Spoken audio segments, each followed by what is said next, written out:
Oh, no, I'm not. I just published nothing. Am I live? If I'm live, I apologize for the awkwardness of this. Anything? No. Oh, I am. Hi. I'm sitting here like, is anything happening? Anything, Patra? Hello, and welcome back to AmandaMuse. Hi, Josie. I am using a new camera, and it's my first time going live, so that was awkward. A little bit of a crazy slow start. But what I want to talk about today is a little bit of my work-life history. I remember, I think it was a few weeks ago, I had planned to actually go live with that and talk about it. Oh, thank you. I'm a little bit dressed up today because now of course there's something in my eye, but this morning I was on a morning breakfast show. There's really something in my eye. I was on a morning breakfast show, and so I got a little bit dressed up and then did my makeup, and it was very fun because you know what? That is a treat in life. Hi, Paula. Hi, Irene. And if you're watching the replay, I will be saying hello to a few people because it's very exciting. Oh, why? Why you gotta do this to me when I'm live? Okay, so for today's video, thank you, Eileen. Yes, it's very like morning show newsworthy. Also, it's from H&M. I mean, who doesn't love a good cheap find? Okay, so work-life history. I literally sat down and wrote down a list of all the places I have worked. I went in reverse order because I can't go back in time that well and remember all of the things. And so, let me tell ya, there's been a lot of jobs. In fact, if I'm not mistaken, I counted about 15 jobs that I could remember. That's a lot. So, let's talk about them a little bit. Okay, so how should we do this? Should I go from the beginning? Maybe what I'll do is I'll work backwards in time, because why not? So as you guys know right now, YouTube is my job. I started YouTube in 2011, and I started making video content around being a mother. Stand by. Jackie, can you turn it down? Jackie! He's like addicted to these video games. How do 3-year-olds become addicted to iPads? Oh no.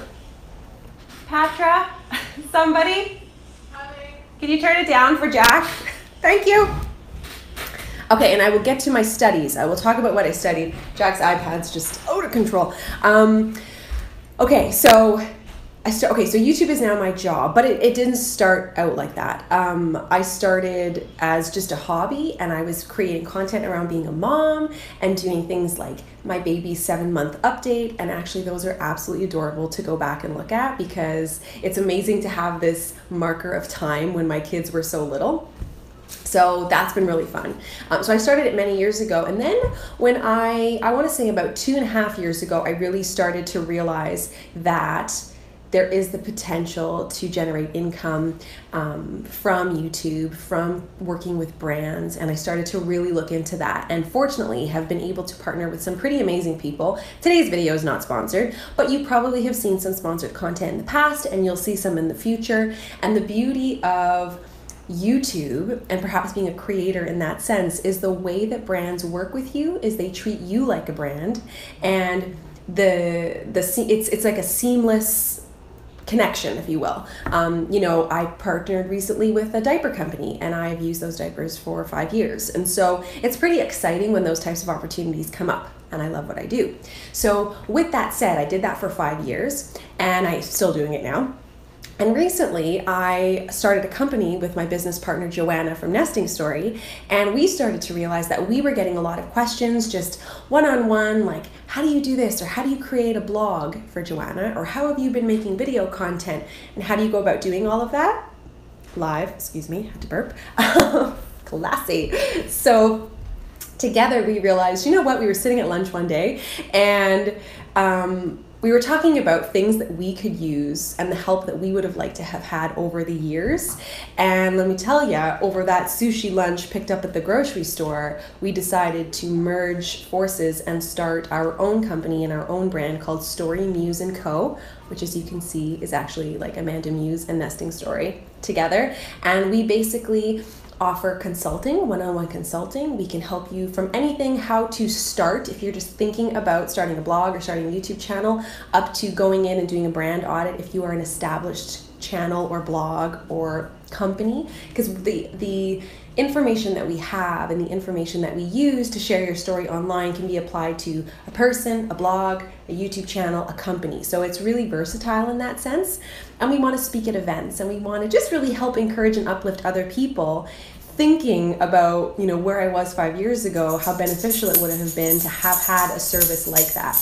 Nora is off to the corner here. So teamwork, exactly, Debbie. And I love it. I truly love doing this. I love talking to you guys. I love everything about YouTube and social media and blogging and all of that. And so it's a very natural fit.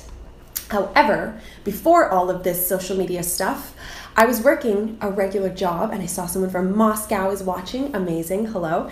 So I was living in Vancouver, and I should sort of, it's hard now. Maybe I should start from the beginning. Should I start from the beginning, or should I go backwards? What would you guys prefer? I'll wait to see if there's a comment. Backwards or forwards? Start back when I was like finishing school? What to do? It's like choose your own adventure. Let me know. Let me know. Thank you, Jessica. She said she loves that we're both doing the amazing business idea. Just jumping in. Thanks for tuning in. Yeah, it's pretty exciting to start a business. Overwhelming, exciting, because you really can't make more time in a day, but it's fun when you find something that you like to do. Did you ever get stuck in a rut on what you wanted to do? Totally. And Madiha was saying start from the beginning. I will do that, and then it'll lead up to YouTube and StoryMuse. Okay, let's go back all the way to Montreal. So I was born and raised in the suburbs of Montreal. Je parle français, mais ça fait longtemps. I haven't spoken French in a long time, so you're gonna have to forgive it. I speak better French with wine. Such is life. So when I was going to school, I wanted to, I'm talking like grade 7 and grade 8, I really wanted to have my own little money. And so I was taking ballet, and I had an instructor who was teaching ballet, and I'm talking like simple at a little local, what's it called? It was almost like a chalet in the winter where you could go skating, but in the summer you could use it as it's basically a little dance studio, and it was very simple. However, the teacher noticed that I was very passionate about dance, and she offered me a job. And so I was a teacher's helper. So aside from babysitting and all of that stuff, I was a teacher's helper for my ballet class, and I helped teach the 2- and 3-year-olds ballet, and it was so cute. I remember one performance, they were all dressed as caterpillars with the little green tool, and they're all like, "Hi, Mom," like waving from stage. Absolutely adorable. So that was kind of my first start. So I was probably like in, how old would I have been? 11 or 12, and I got $5 a class, and I was stoked because that was my money, and I didn't have to do any chores to earn it. And I could go to the corner store, which in Quebec you call the dépanneur, so the dep, and I could get my candy, and like it was so fun. So that was really enjoyable, and I really loved my teacher, and I got to do dance and help and do my homework while I was there, and it was just a really enjoyable experience. So once I started going to high school and I needed an actual job, I got a job at a store called Zellers. I don't know that Zellers is everywhere across North America. In fact, I think they're all closed now.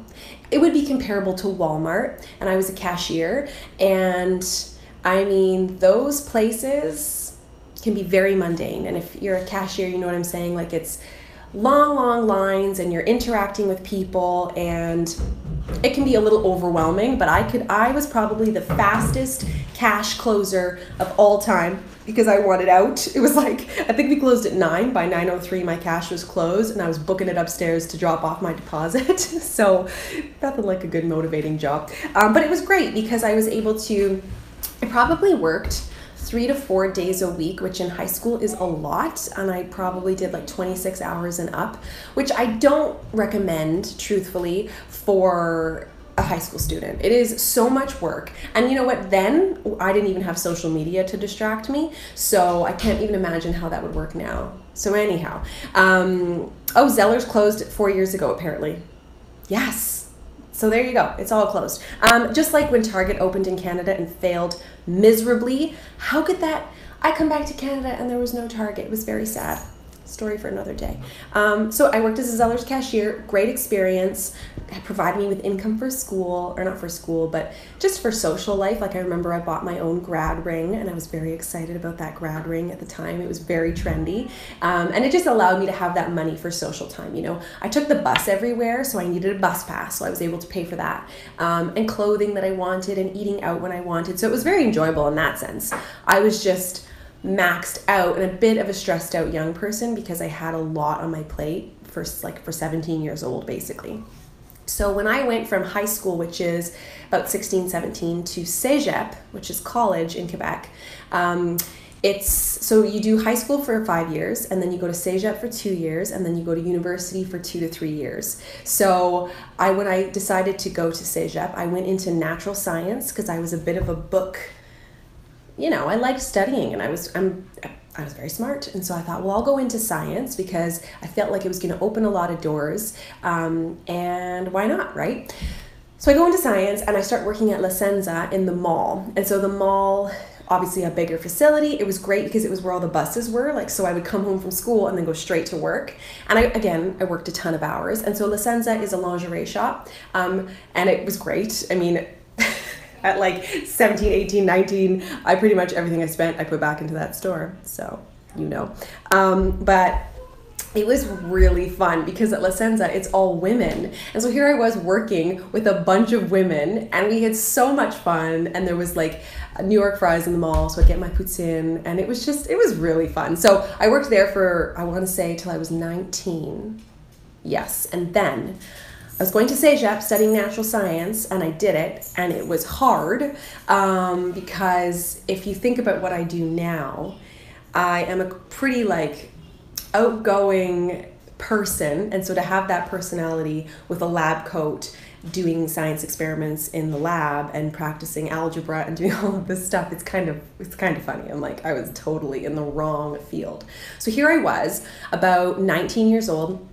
Had just finished Cégep. I did like 2.5 semesters because I worked a lot in order to pay for school. I couldn't finish it in the short 2 years. So I did this extra half semester. And during that half semester, I really started to evaluate, like, where is my life gonna go? What am I gonna do next? I had a boyfriend, pretty serious boyfriend at the time.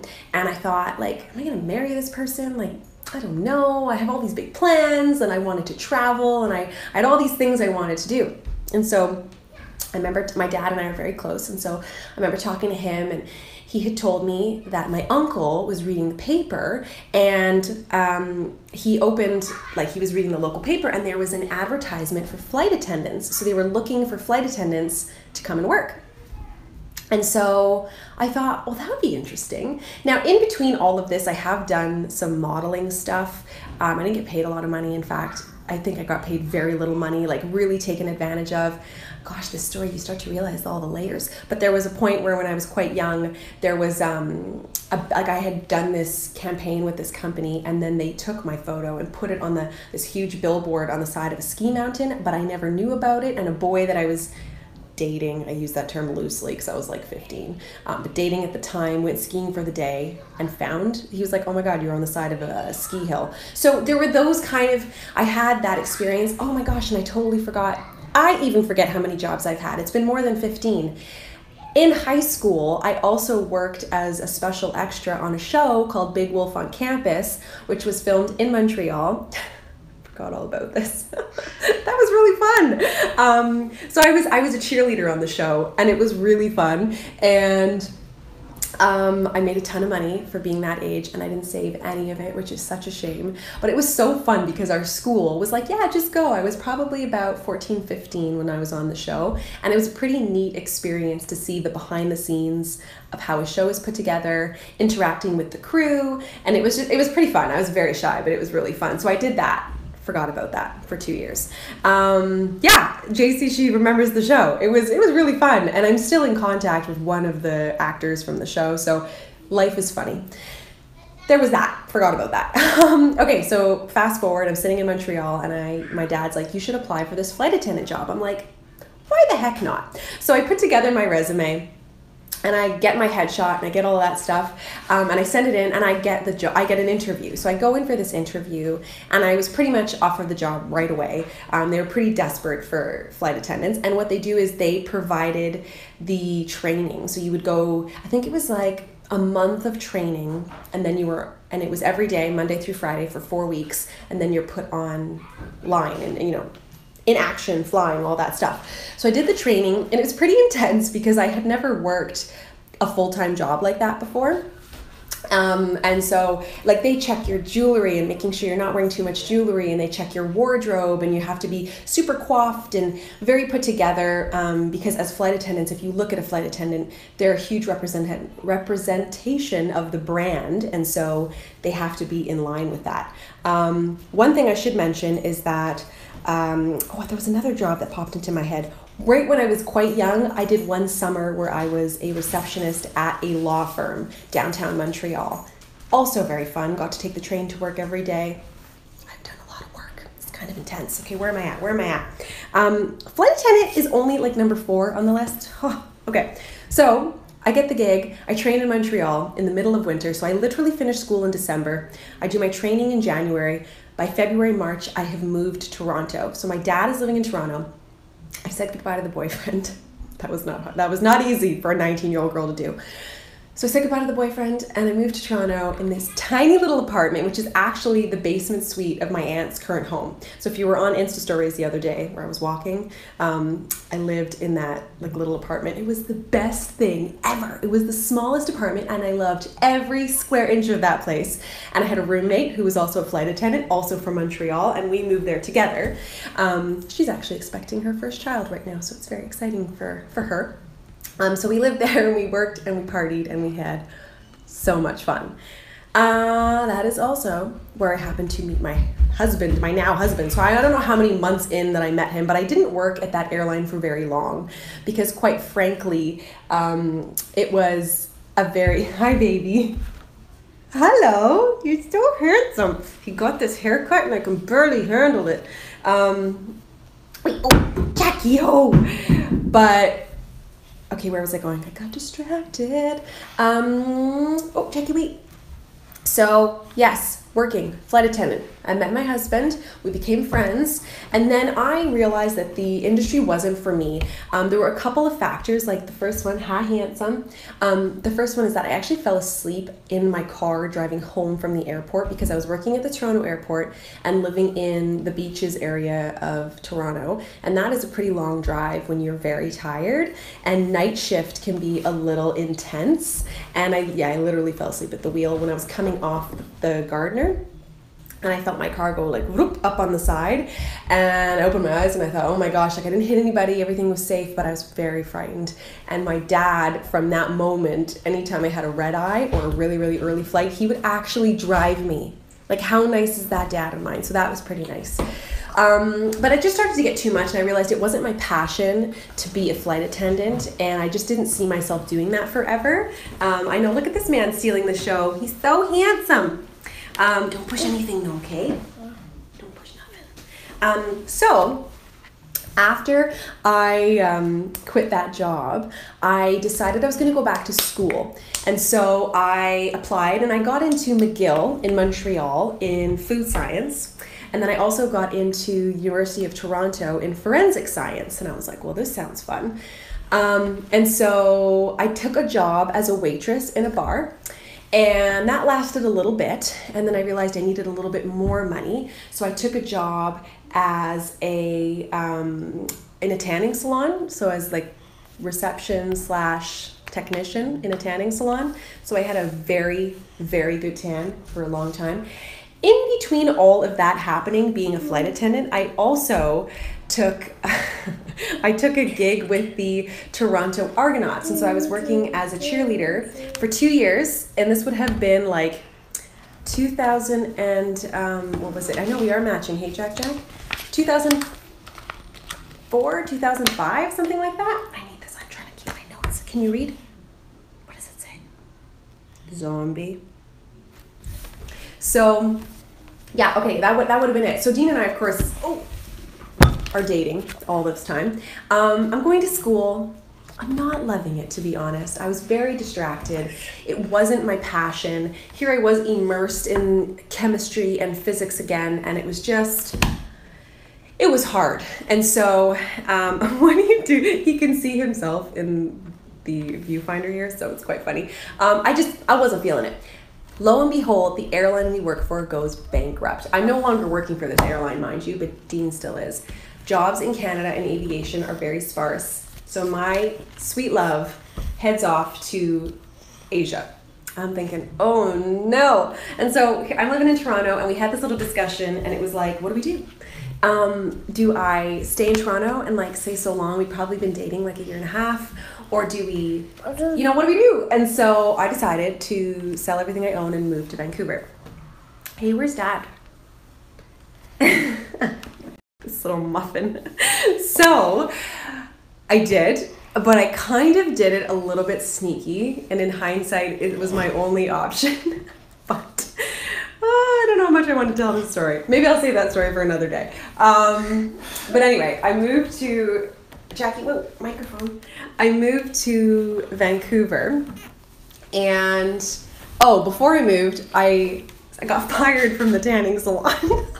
I got fired because I was young and dumb and was telling them that I was going to move to Vancouver, and they were like, well, if you move to Vancouver, then why are we going to keep you hired? And so they let me go. And so I then took a job as a waitress in a golf course. There's a lot of work happening there. Okay, so that's all happening. I quit my job. I have like no money, and I decide I'm going to move to Vancouver, which sounds real logical because Vancouver is real expensive. So I move. Dean sets up an apartment. We're trying to decide if we should like get an apartment together or separately, and I was like, really? I had more negatives in my bank account than need be.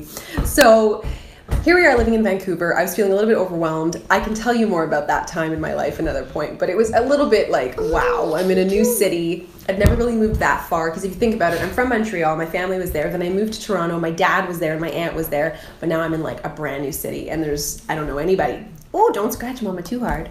So,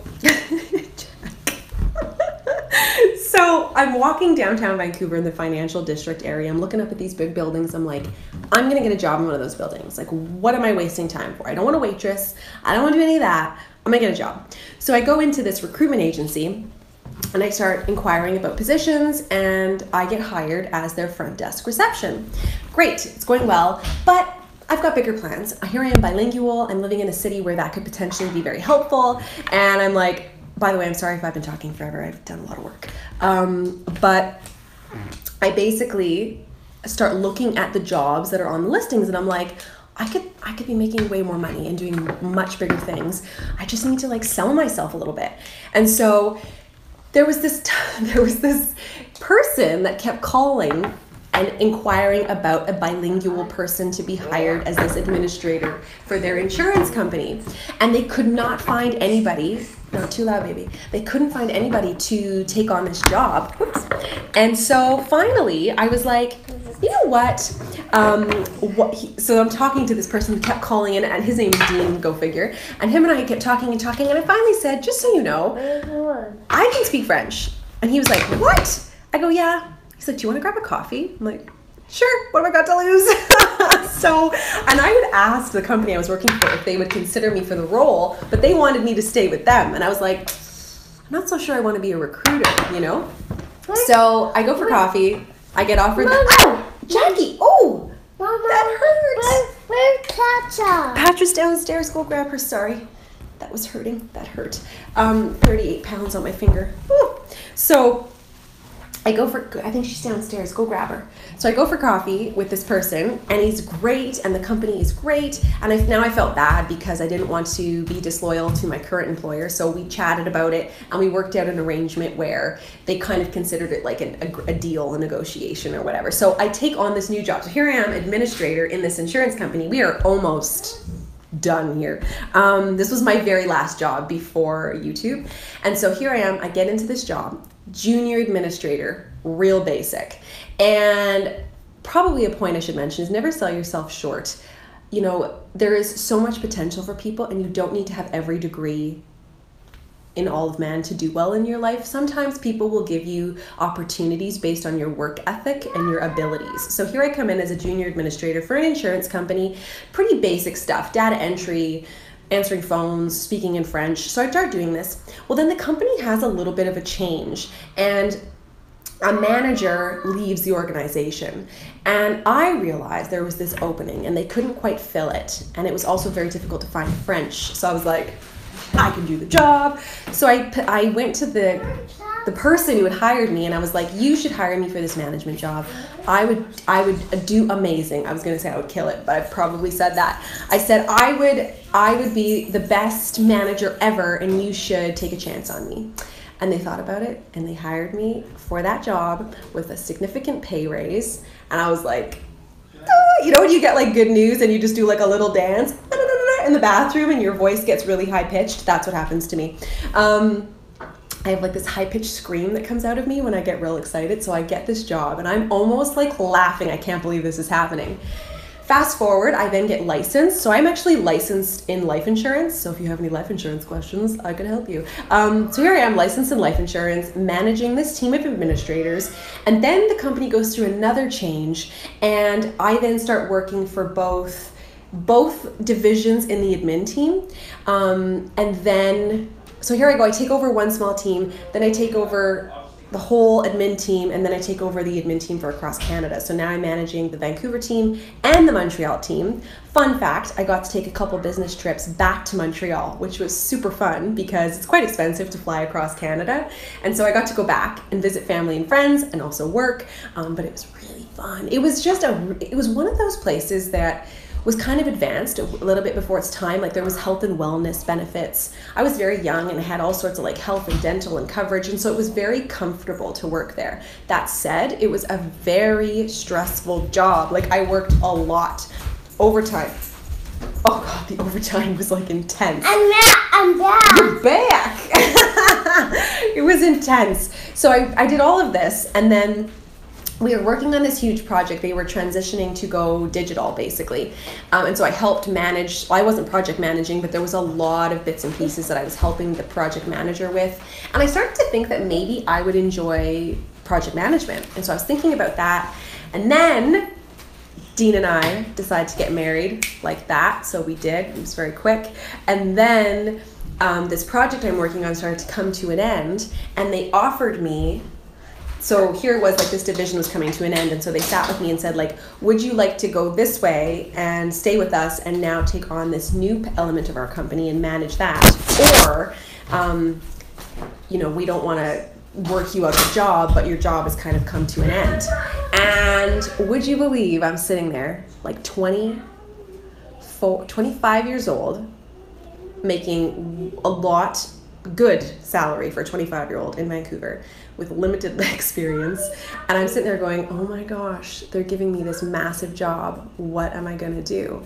And I chose the package. And then I moved to Malaysia and I had a bunch of babies. It's like, who knew? Who knew that life would take such a turn? Wow, that was an experience. And then I started, so that would have been 2010, I got married. 2010, I moved to Malaysia, and 2011, I started my YouTube channel. There you go, you're all caught up. That's my story. That's my work experience in a very live, jumbled, cute toddler interference kind of way. So that was that. I'm sure you guys have probably listened to my voice long enough. I thank you so much for tuning in. If there's parts of this story that you would like to hear me elaborate on, leave me a comment below because I know that there's a lot of information I just gave you and like a lot of years of my life that I just went through. And yeah, that's about it. So I think there was a question, did you move with your job? No, I didn't. I moved and got a job there. Dean moved for his job. So we moved to Malaysia for his job. He took a job as a captain overseas and we did it. So we did that for 5 years. And then we moved back to Canada 2 years ago, nearly 3 years ago. I can't believe it's almost 3 years. That wanderlust is just like creeping in. So anyway, that's my story. I hope you enjoyed it. Please subscribe if you're new. I know I could go on and on and on about stories, so we'll have to do this another time. But as usual, I love all your faces and I'll see you in the next one. Bye guys.